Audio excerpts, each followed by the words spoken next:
स्वामी विवेकानंद कृत ज्ञानयोग अनेकत्वामध्ये एकत्व. स्वयंभूने इंद्रियांना बहिर्मुख होण्याचे विधान बनवलेले आहे.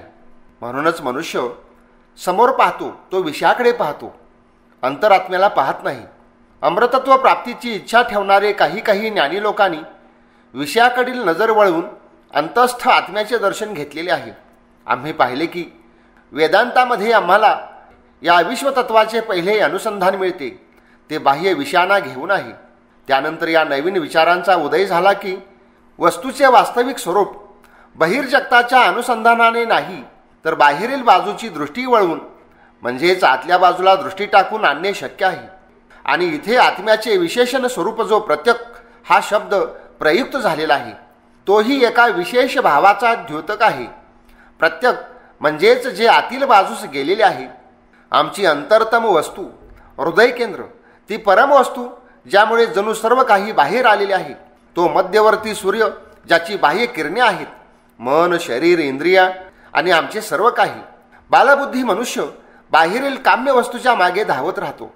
यामुळे सर्व बाजूने व्याप्त मृत्यूच्या पाशात बांधला जातो. परंतु ज्ञानी पुरुष अमृतत्वाला जाणून अनित्य वस्तूमध्ये नित्य वस्तूचा शोध घेत नाहीत. इथेही हाच भाव प्रकट होतो की सीमित वस्तूने पूर्ण बाह्य जगतातील असीम आणि अनंत वस्तूंचा शोध घेणे व्यर्थ आहे. अनंताचा शोध अनंतातच घ्यावा लागेल. आणि आमचा अंतर्वर्ती आत्माच एकमात्र अनंत वस्तू आहे. शरीर, मन इत्यादी जे काही जगत प्रपंच आम्ही पाहतो किंवा ज्या आमच्या चिंता किंवा विचार आहेत त्यात कुणीच अनंत असू शकत नाही. जो द्रष्टा साक्षी पुरुष या सर्वांना पाहत आहे म्हणजेच मनुष्याचा आत्मा सदैव जागृत आहे, तेच एकमात्र अनंत आहे. या जगाचे अनंत आदिकारणाच्या शोधात आम्हाला अनंतातच जावे लागेल. जे इथे आहे तेच तिथेही आहे, जे तिथे आहे तेच इथेही आहे. ही जी नाना रूपे पाहतो ती पुन्हा पुन्हा मृत्यू पावतात. आम्ही पाहिले की प्रथमतः आर्यामध्ये स्वर्गात जाण्याची विशेष इच्छा राहत होती. जेव्हा ते जगत प्रपंचाने असंतुष्ट झाले तेव्हा स्वाभाविकच त्यांच्या मनात अशा एखाद्या ठिकाणी जाण्याची इच्छा झाली की जिथे दुःख अजिबात असणार नाही, केवळ सुखच सुख असेल. अशा स्थानाचे नाव त्यांनी स्वर्ग असे ठेवले, जिथे केवळ आनंदच असेल, जिथे शरीर अजरामर होईल, मनही तसेच होईल आणि जिथे ते पूर्वजांसोबत नेहमीसाठी राहतील. परंतु दार्शनिक विचारांची उत्पत्ती झाल्यावर या प्रकारच्या स्वर्गाची धारणा असंगत आणि असंभव वाटायला लागली. अनंत कुण्या एका देशात आहे हे वाक्यच स्वविरोधी आहे. कोणत्याही स्थानाची उत्पत्ती आणि नाश काळातच होतो. म्हणून त्यांना स्वर्गविषयी धारणांचा त्याग करावा लागला. त्यांना हळूहळू समजले की हे स्वर्गात राहणारे सर्व देव पूर्वी या जगात मनुष्य होते. नंतर एखाद्या सत्कर्मामुळे ते देव बनले. म्हणजेच ते देवत्व विभिन्न पदाचे केवळ नाव आहे. वेदातील कोणताही देव चिरंतन व्यक्ती नाही. इंद्र किंवा वरुण कुण्या व्यक्तीचे नाव नाही. ते सर्व शासकाच्या रूपातील विभिन्न पदांची नावे आहेत. जो पहिल्याने इंद्र होता तो आता इंद्र नाही, त्याचे इंद्रत्व आता नाही. एक दुसरीच व्यक्ती इथून जाऊन त्या पदावर आरूढ झालेली आहे. सर्व देवतांच्या संबंधातही असेच समजले पाहिजे.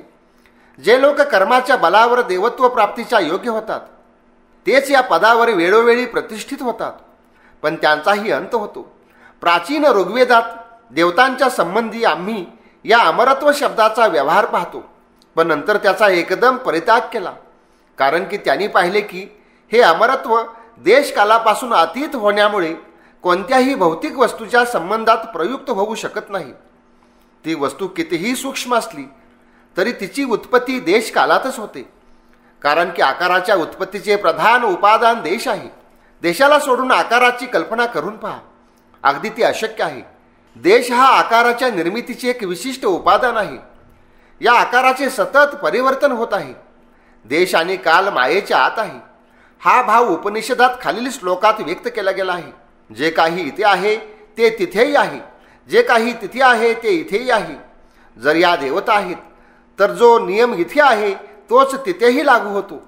आणि सर्व नियमात विनाश आणि त्यानंतर पुन्हा नवे रूप धारण करणे ठरलेलेच आहे. या नियमानुसार सर्व जड पदार्थ वेगवेगळ्या रूपात परिवर्तित होत आहेत आणि तुटून अगदी भुगाव होऊन पुन्हा त्याच जड कणात परिणत होत आहेत. ज्या एखाद्या वस्तूची उत्पत्ती होते तिचा विनाश हा होतोच. म्हणजेच जर स्वर्ग असेल तर तोही या नियमाच्या अधीन असणार. आम्ही पाहतो की या जगात सर्व प्रकारच्या सुखामागे त्याच्या सावलीच्या रूपात दुःख असते. जीवनाच्या मागे त्याच्या सावलीच्या रूपात मृत्यू असतो. ते दोघेही नेहमी बरोबरच असतात, कारण ते परस्पर विरोधी नाहीत, त्या वेगळ्या सत्ता नाहीत. ते एकाच वस्तूचे दोन भिन्न रूपे आहेत. ती एकच वस्तू जीवन मृत्यू, सुखदुःख, चांगले वाईट इत्यादी रूपात व्यक्त होत असते. ही धारणा की शुभ आणि अशुभ या दोन गोष्टी वेगवेगळ्या आहेत आणि अशी अनंत काळापासून चालू आहे, ते नितांत असंगत आहे. ते वास्तविक एकाच वस्तूचे भिन्न रूप आहे. ते कधी चांगल्या रूपात तर कधी वाईट रूपात भासमान होते. हे वेगळेपण प्रकारगत नाही, परिणामगत आहे. त्याचा फरक खरे तर मात्राच्या तारतम्यात आहे. आम्ही बघतो की एकच स्नायू प्रणाली चांगले आणि वाईट दोन्ही प्रकारचे परिणाम वाहून नेते. परंतु जर कधी स्नायूमंडळ बिघडले तर कोणत्याही प्रकारची अनुभूती येणार नाही. असे माना की एका स्नायूला पक्षाघात झाला तेव्हा त्यातून मिळणाऱ्या सुखाची अनुभूती आता येणार नाही आणि दुःखाची पण येणार नाही. ते कधीही दोन असू शकत नाही, ते एकच आहेत. मग एकच वस्तू जीवनात कधी सुख तर कधी दुःख उत्पन्न करते. एकच वस्तू कुणाला सुख देते तर कुणाला दुःख देते. मांसाहारीला मांस खाण्याने नक्कीच सुख मिळते, पण ज्याचे मांस खाल्ले जाते त्याच्यासाठी तर भयानक क्लेशकारी आहे. असा कोणताच विषय नाही की जो सर्वांना समान रूपाने सुख देतो. काही लोक सुखी होत आहेत आणि काही दुःखी, याप्रमाणे चालतच राहणार आहे. म्हणजेच हे स्पष्ट आहे की हा दुजाभाव वास्तवामध्ये खोटा आहे. यातून काय निष्कर्ष निघतो? मी मागील व्याख्यानात सांगितले की जगात अशी अवस्था केव्हाच येऊ शकत नाही की जेव्हा सर्व काही चांगले होईल आणि वाईट काहीच राहणार नाही. होऊ शकते की यामुळे प्रामाणिक व्यक्तींच्या चिरघोषित आशेचा चक्काचूर होईल. अनेक जण भयभीत होतील, पण याला स्वीकारण्याशिवाय दुसरा कोणताच उपाय दिसत नाही. हां, जर कुणी मला समजून दिले की ते सत्य आहे तर मी समजण्यास तयार आहे. पण जोपर्यंत ही गोष्ट माझ्या लक्षात येत नाही तोपर्यंत मी तिला कसे मानू शकतो? माझ्या या कथनाच्या विरुद्ध वरून युक्तियुक्त वाटणारा एक सामान्य तर्क हा आहे की क्रमविकासाच्या प्रक्रियेत अशुभाचे क्रमशः निराकरण होत जात आहे आणि असे जर करोडो वर्षे चालत राहिले तर एक वेळ अशी येईल की जेव्हा ते पूर्णपणे नष्ट होऊन केवळ शुभच शिल्लक राहील. वरवर पाहता हा युक्तिवाद एकदम रास्त वाटतो. भगवान करो ही गोष्ट सत्य असावी, पण या युक्तीतही एक दोष आहे. तो हा की ते शुभ आणि अशुभाला चिरंतन निर्दिष्ट सत्ताच्या रूपामध्ये घेते. ते मानतात की एक निर्दिष्ट परिणामात अशुभ आहे. समजा की ते 100 आहे, त्याचप्रमाणे निर्दिष्ट परिणामात शुभही आहे आणि हेच अशुभ परिणाम क्रमाने कमी होत जात आहे व शुभ त्यातून वाढते. परंतु वास्तवात असेच आहे का? जगाचा इतिहास या गोष्टीचा साक्षी आहे की शुभ समान अशुभही क्रमाने वाढतच आहे. समाजातील अत्यंत निम्न स्तराच्या व्यक्तीला घ्या, तो जंगलात राहतो, त्याचे भोग सुख अल्प आहेत, त्यामुळे त्याचे दुःखही कमी आहे. त्याचे दुःख केवळ इंद्रिय विषयापर्यंतच मर्यादित आहे. जर त्याला पुरेपूर भोजन मिळाले नाही तर तो दुःखी होतो. त्याला पोटभर जेवण द्या, त्याला मुक्तपणे जाणे फिरण्याने शिकार करू द्या, तर तो पूर्णपणे सुखी होईल. त्याचे सुखदुःख केवळ इंद्रियातच बद्ध आहे. समजा त्याचे ज्ञान वाढू लागले, त्याचे सुखही वाढत चालले आहे आणि त्याची बुद्धीही विकसित होत आहे. तो जे सुख पूर्वी इंद्रियाकडून मिळवत होता, आता तेच सुख तो बुद्धीच्या कृतीने मिळवू पाहतो. आता तो एक सुंदर कविता पाठ करून अपूर्व सुखाचा आस्वाद घेतो.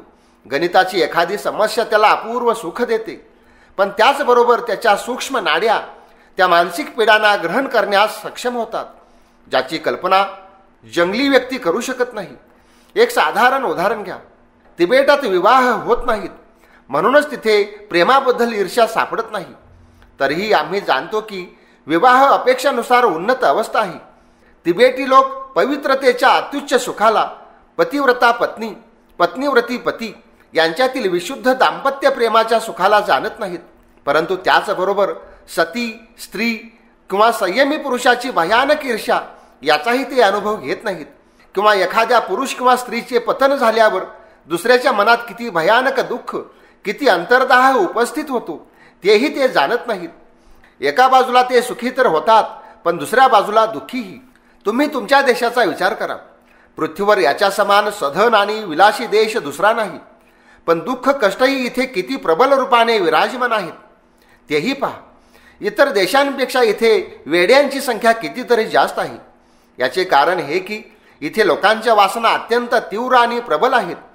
येथील लोकांना जीवनाचा स्तर नेहमी उच्च ठेवावा लागतो. तुम्ही लोक एका वर्षात जेवढा खर्च करता तो भारतीय माणसाच्या जीवनभर पुरणाऱ्या संपत्तीच्या बरोबर आहे. पण तुम्ही त्याला साध्या जीवनाचा उपदेशही देऊ शकत नाहीत. कारण की इथे समाज त्याच्याकडून तेवढीच अपेक्षा करतो. हे सामाजिक चक्र दिवस रात्र फिरत आहे.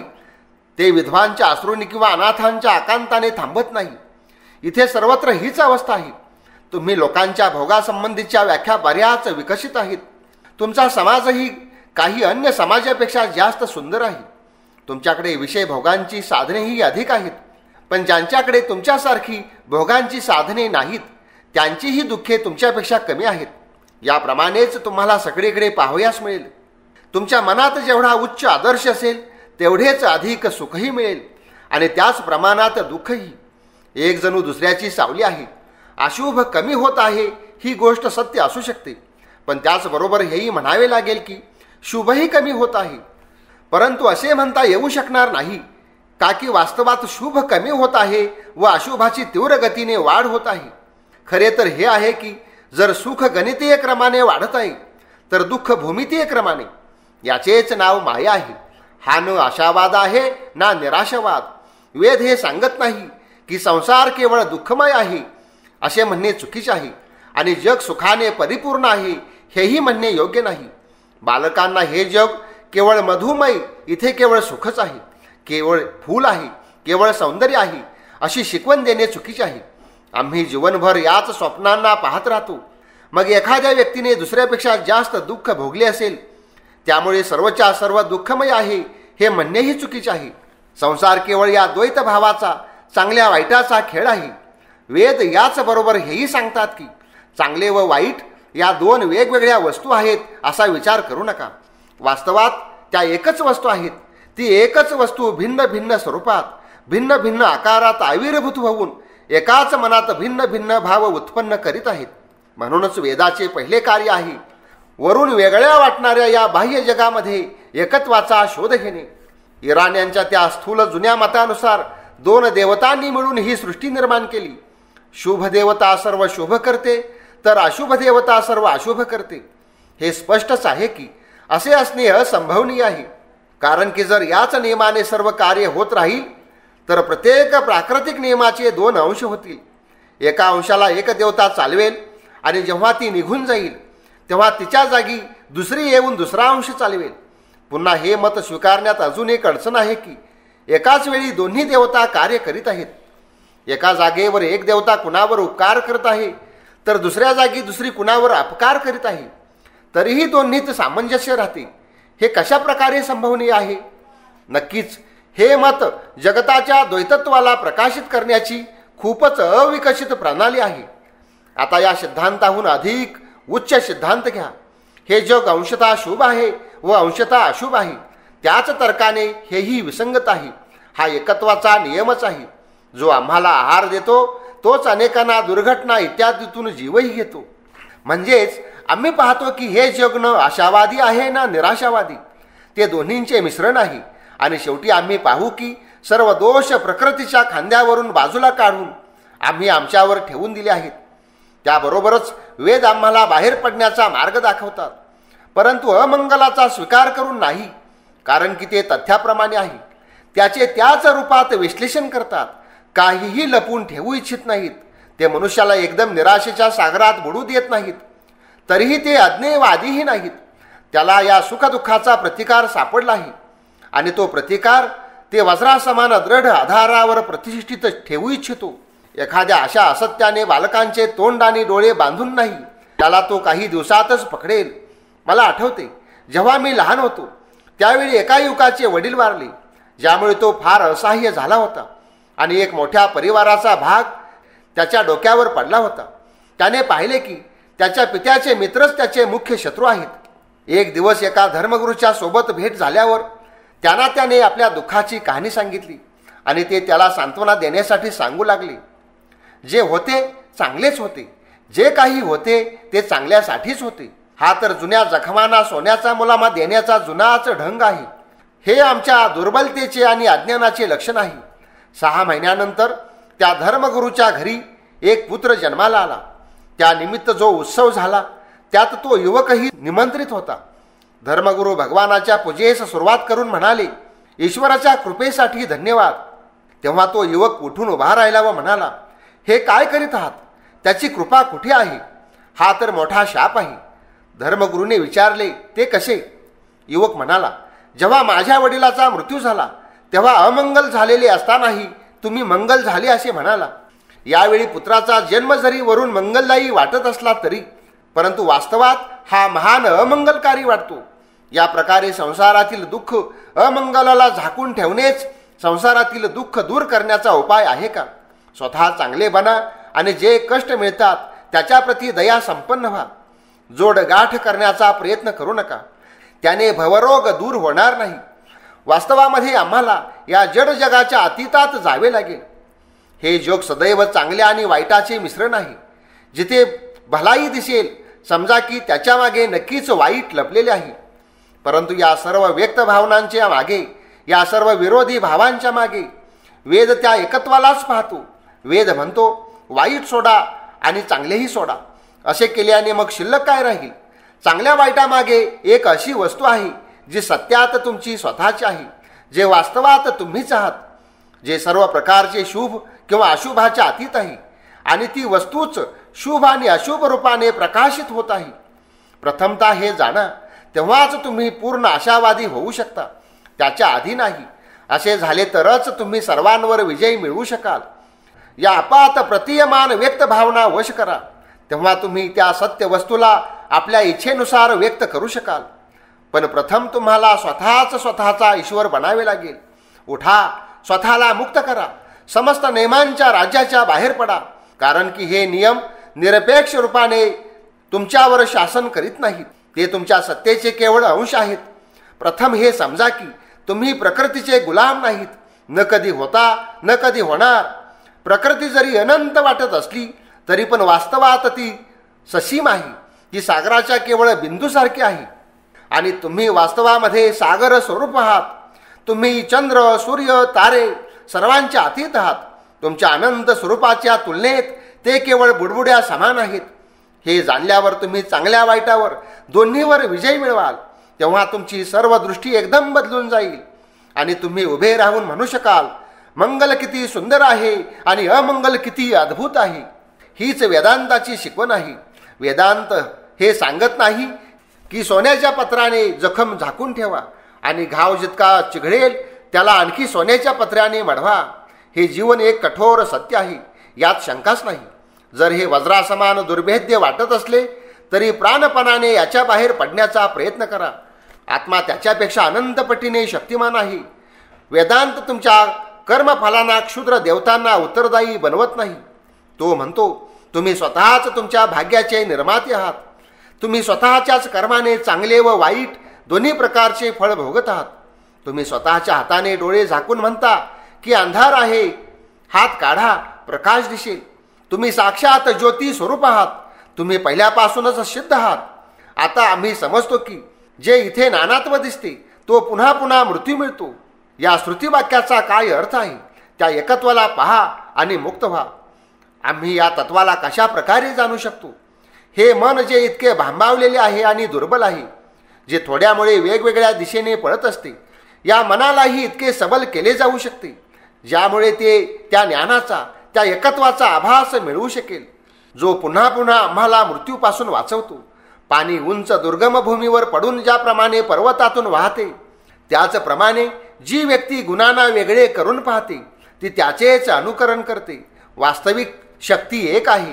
केवळ मायेमुळे अनेक झाले आहेत. त्यांच्या मागे पडू नका. त्या एकाकडे पुढे चालत राहा. तोच आत्मा आकाशातील सूर्य, अंतरिक्षातील वायू, वेदातील अग्नी आणि कलशातील सोमरस आहे. तोच मनुष्य देवता यज्ञ आणि आकाशात आहे.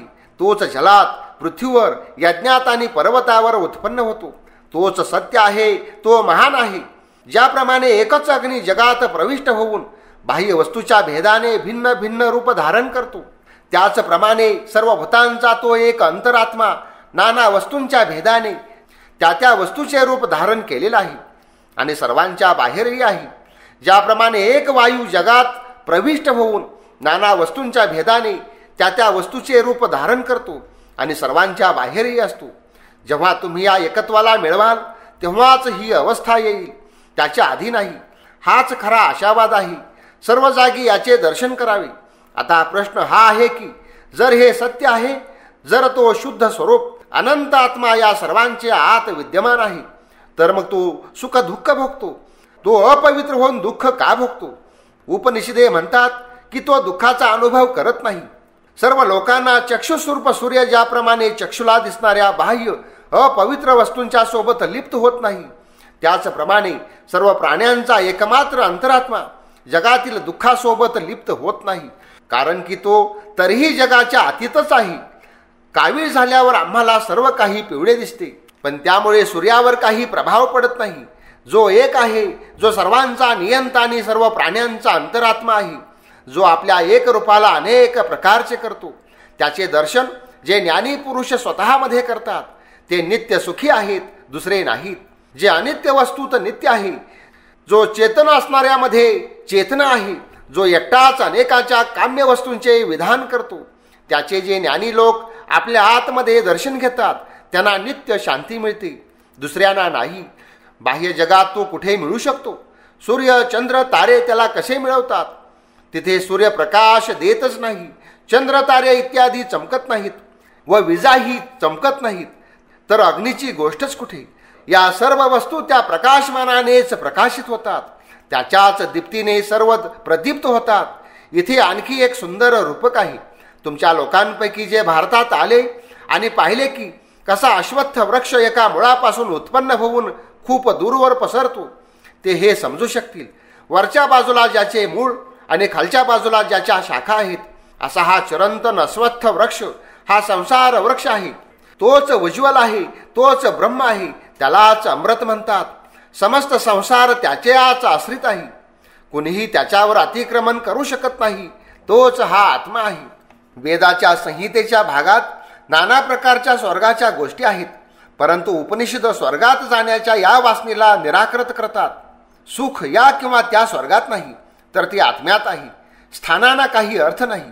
ज्याप्रमाणे लोक आरशात आपले प्रतिबिंब स्पष्ट रूपात पाहतात, त्याचप्रमाणे आत्म्यात ब्रह्माचे दर्शन होते. ज्याप्रमाणे स्वप्नात आम्ही स्वतःलाच अस्पष्ट रूपाने अनुभव घेत असतो, त्याचप्रमाणे पितृलोकात ब्रह्मदर्शन होते. ज्याप्रमाणे पाण्यात लोक आपले रूप पाहतात, त्याचप्रमाणे गंधर्वलोकी ब्रह्मदर्शन होते. ज्याप्रमाणे प्रकाश आणि छाया परस्पर वेगळे आहेत, तसेच ब्रह्मलोकात ब्रह्म आणि जग स्पष्ट रूपाने वेगळे वाटतात, परंतु तरीही पूर्ण रूपाने ब्रह्मदर्शन होत नाही. म्हणून वेद सांगतात की आमचा आत्माच सर्वोच्च स्वर्ग आहे. मानव आत्माच पूजेसाठी सर्वश्रेष्ठ मंदिर आहे. तोच सर्व स्वर्गाहून श्रेष्ठ आहे, कारण या आत्म्यात त्या सत्याचा जसा स्पष्ट अनुभव येतो तसा आणखी कुठेही होत नाही. एका जागेवरून दुसऱ्या जागेवर गेल्याने आत्मदर्शनात काही खास मदत मिळत नाही.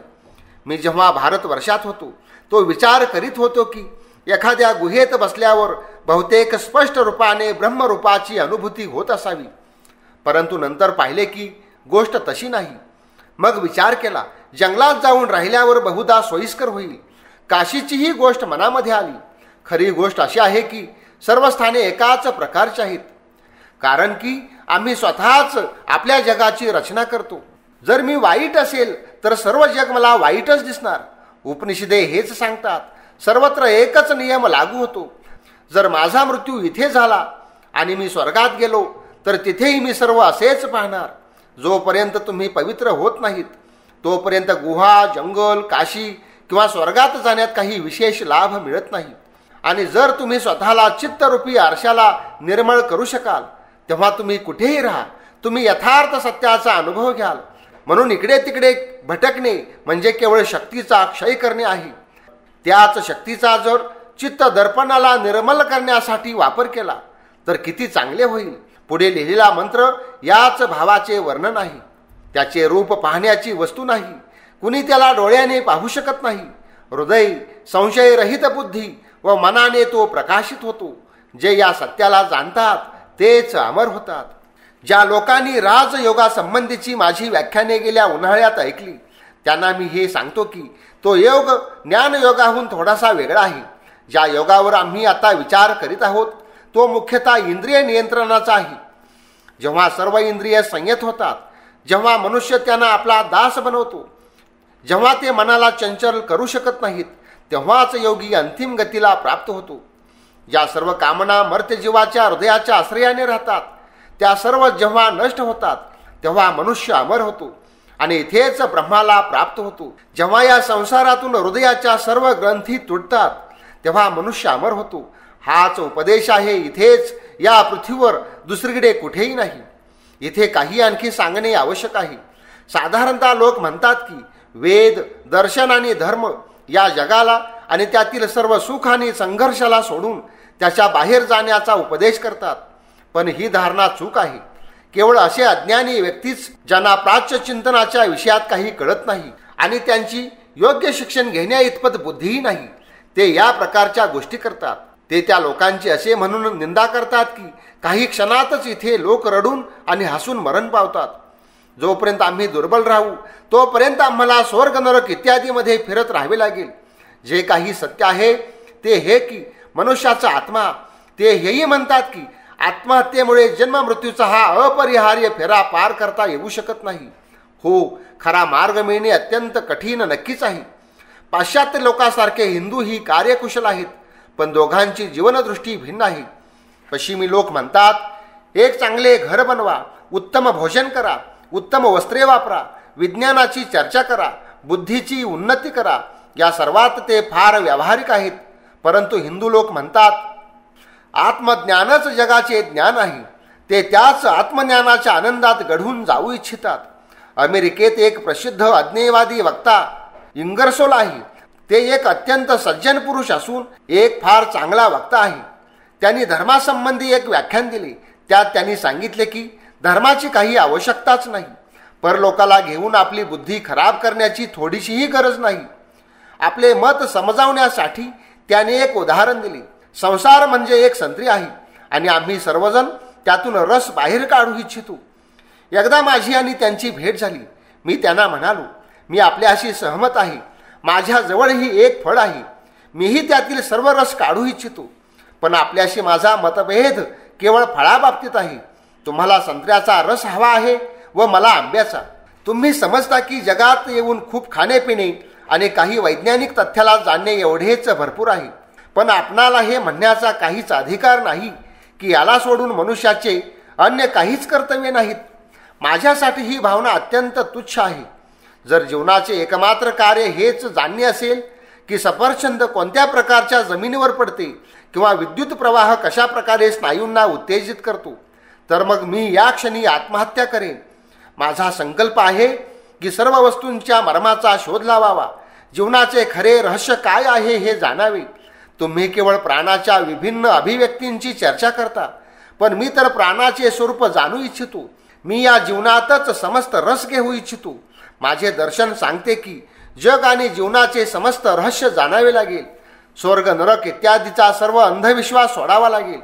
जर त्याचे अस्तित्वाचा त्यात अर्थ आहे, ज्या अर्थात या पृथ्वीचे अस्तित्व आहे, मी या जीवनाच्या अंतरात्म्याला जाणून घेईन. त्याच्या वास्तविक रूपाला जाणेन. तो काय आहे हे जाणणार. तो कशा प्रकारे कार्य करतो आणि त्याचा प्रकाश काय आहे. केवळ एवढे समजल्याने माझे समाधान होणार नाही. मी सर्व वस्तूंचे का हे जाणू इच्छितो. कसे होते हा शोध बालकाने करीत राहावा. विज्ञान आणखी काय आहे. तुमच्याच एका मोठ्या माणसाने सांगितले की जर सिगरेट पिताना जे जे होते ते सर्व मी लिहिले तर तेच सिगरेटचे विज्ञान होईल. वैज्ञानिक होणे नक्कीच चांगली आणि गौरवाची गोष्ट आहे. ईश्वर त्यांच्या अनुसंधानात मदत करू, त्यांना आशीर्वाद देऊ. पण जेव्हा कुणी म्हणतो की विज्ञान चर्चाच सर्वस्व आहे, त्या अतिरिक्त जीवनाचा दुसरा कोणताच उद्देश नाही, तेव्हा समजावे की तो मूर्खासारख्या गोष्टी बोलत आहे. त्याने जीवनाच्या मूळ रहस्याला जाणण्याचा कधी प्रयत्नच केला नाही. प्रकृत वस्तू काय आहे या संबंधात त्याने कधीच आलोचना केली नाही. मी सहजपणे तर्काने हे समजावून देऊ शकतो की तुमचे सर्व विज्ञान अर्थहीन आणि निराधार आहे. तुम्ही प्राणाच्या विभिन्न अभिव्यक्तींना घेऊन चर्चा करत आहात. पण जेव्हा मी आपणास विचारतो की प्राण काय आहे, तर तुम्ही म्हणता आम्ही जाणत नाही. ठीक आहे, आपणाला जे चांगले वाटेल ते करा. मला माझ्याच भावामध्ये राहू द्या. मी स्वतःच्या ढंगाने पूर्ण रूपाने व्यवहार कुशल आहे. म्हणून तुमच्या या सर्व बोलण्यात काही अर्थ नाही की केवळ पश्चिमीच व्यवहार कुशल आहेत. तुम्ही एका अर्थाने व्यवहार कुशल आहात, तर मी दुसऱ्या अर्थाने. या जगात विभिन्न प्रकृतीची माणसे आहेत. जर प्राच्य देशाच्या कुणा व्यक्तीला सांगितले की तू सर्व जीवनभर एका पायावर उभा राहिलास तर ते सत्य तुला सापडेल, तर तो सर्व जीवनभर एका पायावर उभा राहील. जर पाश्चात्य देशात लोकांनी ऐकले की एखाद्या बरोबर देशात कुठेतरी सोन्याच्या खाणी आहेत, तर हजारो लोक ते सोने मिळवण्यासाठी प्राणाची बाजी लावतील आणि क्वचितच त्यातील एखादा सफल होईल. या दुसऱ्या प्रकारच्या माणसांनी हे ऐकले की आत्मा नावाची एखादी गोष्ट आहे, पण ते त्याच्या मीमांसेचा भार चर्चवर टाकून निश्चिंत होऊन जातात. पण पहिल्या प्रकारची माणसे सोने मिळवण्यासाठी बरोबर देशात जाण्यास राजी होणार नाहीत. ते म्हणतील नाही, त्यात धोक्याची शंका आहे.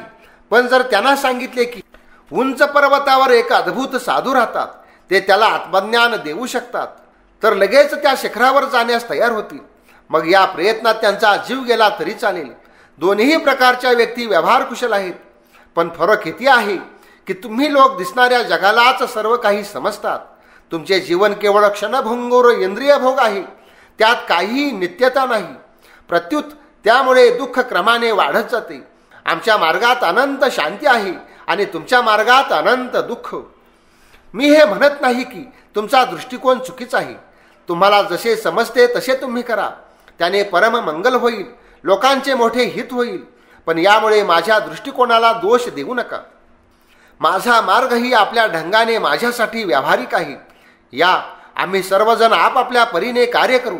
भगवान करतो. आम्ही दोन्ही बाजूने समान रूपाने कार्यकुशल होऊ शकतो. मी असे अनेक वैज्ञानिक पाहिले आहेत की जे विज्ञान आणि अध्यात्म तत्व दोन्हीतही समान रूपाने व्यावहारिक आहेत. आणि मी आशा करतो की एक वेळ अशी येईल की जेव्हा सर्व मानवजाती या प्रकारच्या व्यवहार कुशल होतील. समजा एका पातेल्यात गरम पाणी उकळत आहे, त्यावेळी काय होते या गोष्टीवर जर तुम्ही लक्ष दिले तर पाहाल की एका कोपऱ्यात एक बुडबुडा उठत आहे, दुसऱ्या कोपऱ्यात दुसरा आणखी एक बुडबुडा उठत आहे. हे बुडबुडे क्रमाने वाढत जातात आणि शेवटी ते सर्व एक होऊन प्रबल हालचाल उत्पन्न करतात. हा संसारही असाच आहे. प्रत्येक व्यक्ती जणू एक बुडबुड आहे आणि विभिन्न राष्ट्रात काही बुडबुडे आहेत. क्रमाने सर्व राष्ट्रांचा परस्पर संयोग होत आहे. आणि माझा विश्वास आहे की एक दिवस असा येईल जेव्हा राष्ट्र नावाची गोष्टच राहणार नाही. राष्ट्रांचे भेद दूर होतील. आम्ही कितीही इच्छा करो वा न करो, आम्ही ज्या एकत्वाच्या दिशेने पुढे जात आहोत ते एक दिवस प्रकट होईलच. वास्तवात आम्हा सर्वात बंधुभाव स्वाभाविकच आहे. पण आम्ही यावेळी वेगवेगळे झालेलो आहोत. अशी वेळ नक्कीच येणार जेव्हा हे सर्व भेदभाव नष्ट होतील. प्रत्येक व्यक्ती वैज्ञानिक विषयाच्या बरोबरीने आध्यात्मिक विषयातही तीव्र रूपाने व्यवहार कुशल होईल. आणि तेव्हा ते एकत्व, तो समन्वय समस्त जगात व्याप्त होऊन जाईल. तेव्हा सारी मानवजात जीवनमुक्त होईल. आपली ईर्ष्या, घृणा, मेळ आणि विरोधातून व्यक्त होत असली तरी आम्ही सर्व त्या एकत्वाच्या दिशेला संघर्ष करीत आहोत. आम्हाला सर्वांना घेऊन एक वेगवती नदी सागराकडे वाहती आहे. लहान लहान कागदाचे तुकडे चिलटाप्रमाणे आम्ही त्यात वाहून जात आहोत. आम्ही जरी इकडे तिकडे जाण्याचा प्रयत्न केला तरी पण शेवटी आम्ही जीवन आणि आनंदाच्या त्या अनंत सागरात नक्कीच पोहोचणार. धन्यवाद.